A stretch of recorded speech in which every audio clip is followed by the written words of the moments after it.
So karon mga gaw, mo ni din nahitabo sa amo gabi no. Nakadlawon dako nangaon me. Kay giadto man ko sa tangkal, nagabantay ko sa anay, nga nako na sila nang kuha nga gamay. Mo to akong ipakita nyo mga gaw nga gamay. Grabing gamaya. Mo to nagluto mi gabi duha ka manok. Wala na muotda kay napamasay ugma. Manang masuwa pasad ba. Mo ni nakanindot og aritas bukid mga gaw. Kay mapray na ka sa sudan. Ang ugaray ka bukid mga gaw, dako gid kay kagsib. Labi na kung kaybaw ka mo diskarte, labi na parisa na ning kanon nga mais ginaling ni sa bato mga gaw. Grabe mingawa na gid nako aning kanuna kaysa nakakaon ko ani panahon pa ni lolo nga buhi pa siya. Ug kusog pa kayo siya manguma. Karon mga gawa na magoy naguma dire, sila na lahyoyo. Magtanam-tanam ra gud sila ginagmay. Grabe lami sad kay ning mais nga ginaling sa bato mga gawsa.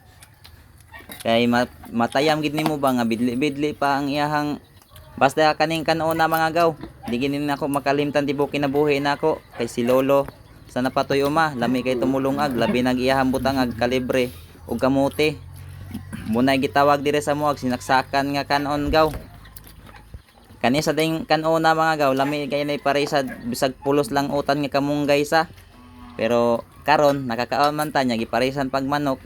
Nga manok pagid sa label. Porti na ginoong lami mga gaw. Oh, kita mo ana, oh. Lami kay nagporma no.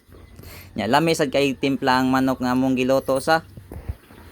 Maong katong nag-ingon nga taga syudad nga kani ko nung taga bukid, di ko no pwede magmenyo kung way bugas ug di kapalit og 60 kilos nga bugas.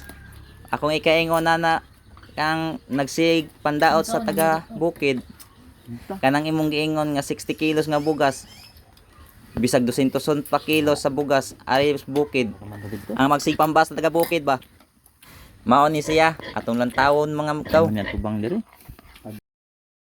about sa akong video nga nag-ingon nga kung dili man ay kaka-afford og 60 kilos nga bugas, ayaw pagminyo. Which is tinuod man gyud na. Kung dili gani ka maka-afford og 60 kilos nga bugas, ayaw pagminyo. Wala kay trabaho, ayaw pagminyo. Wala kay trabaho, ayaw paghimo og daghan nga anak. Lupig pa man mo sa mga naitrabaho, mga professional mo anak rag duha tulo. Kamo nga mga way trabaho, taga-bukid naglisod palit og bugas, mo anak og tag 8, tag 7, tag 10. Tinuod na siya. That's reality. Nganong masuko man mo. No, dapat na amoy family planning. Ari ka makakitag tinuod nga respeto sa taga-bukid, di parehaan ang taga-syudad nga manggamit og tao, magsipandaot og mga tao para lang muanga silang kinabuhi. Ako walang maistorya aning babayan na wa na siya karapatan nga manguan sa kinabuhi dire sa taga-bukid. Kung daghan man sila anak, ang importante wa nagpangayo niya. O tinuod na daghang mga anak dire taga-bukid, pero di sama sa taga-syudad nga way hapit anak pay mga respeto. Nga kusog manggamit og tao para lang makakwarta ug muangat silang kinabuhi. Kay bawo man ko aning video ha. Kani imong content dam for the views ra ni. Pero sakit lang kay hunaon ba. Naganahan ka makakwarta, pinaagis pandaot sa taga-bukid. O taga-bukid, naidahang anak pero gitadlo ag respeto. Wa ko kay bawo ninyo, gitadlo mo og respeto sa inyong ginikanan nga di mang daot og mga isig ka tawo.